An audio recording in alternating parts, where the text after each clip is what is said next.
Now, an Oxford college has said it wants to remove a statue of the Victorian colonialist Cecil Rhodes, which has been the target of a long-running campaign by anti-racism protesters. Rhodes left a lot of money to Oriel College, where he was a student, but it's more complicated than that. The Rhodes Trust also worked with Nelson Mandela to create the Mandela Rhodes Foundation to fund Oxford students. Whilst campaigners say Cecil Rhodes stands for white supremacy, the widow of Nelson Mandela has told the BBC the statue should be kept to remember history. It is not the issue of bringing down a statue which is going to resolve, the ills of the past. What is important is to look at the history of what is it which brought us to the situation where we are. And of course, you have to see who were the architects of this past.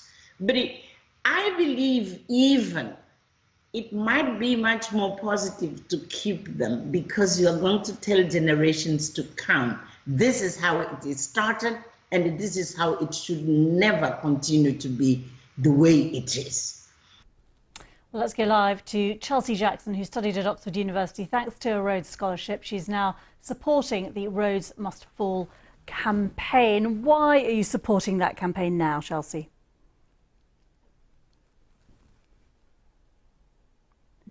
I believe that Rhodes must fall, and when I say Rhodes must fall, it's not just speaking of the name of the trust or the name of the home in Oxford, or just the statue presently at Oriel College, but it is the entire system of colonialism, control, and white supremacy that Cecil Rhodes was an active part of the British Empire's expansion into Southern Africa.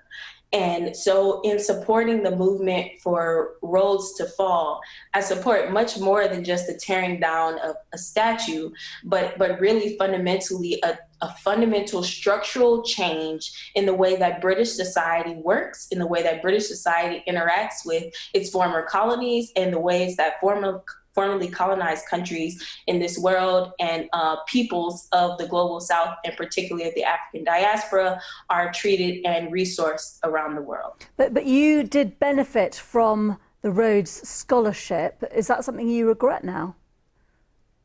No, I don't regret it. And specifically, it's because I identify as a Black woman. My grandmother was a sharecropper. Her grandfather was a slave in Mississippi.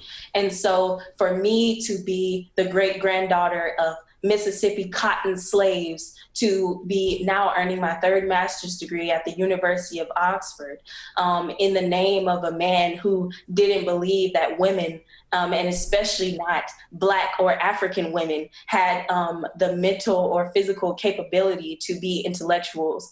And so I don't feel that I regret taking the scholarship. However, I do feel that taking the title of Rhodes Scholar, that in my home country of the United States is bestowed as a great academic honor, that taking that title comes with a social justice requirement.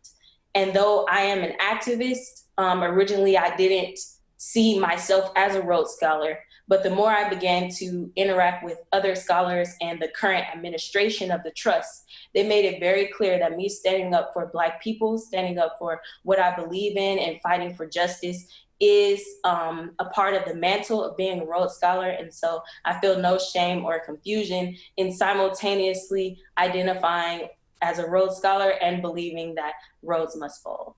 So you think that the funding that goes with the Rhodes name in Oxford should continue, even if the statue should go?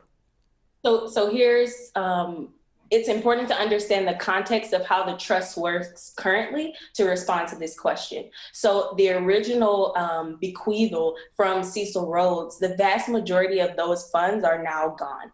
So the vast majority of the funds that are currently funding scholarships and Rhodes programming in Oxford is funded by new donations that have come in since the Trust was established. With that being said, that most of the monies in circulation now are not those that Cecil Rhodes stole from the people of Southern Africa. However, though, that in the long run, having a scholarship, a trust, a house, a statue, and these other entities in the name of Cecil Rhodes does work to leave a positive legacy for a genocidal capitalist who put his pursuit of profit and the profit of his home country, the United Kingdom, above the lives and humanity of African people. And Chelsea, just to pick up very briefly on that, because obviously that, you know, it's very welcome for many that history is now, you know, everyone's being reminded of history here and across the world.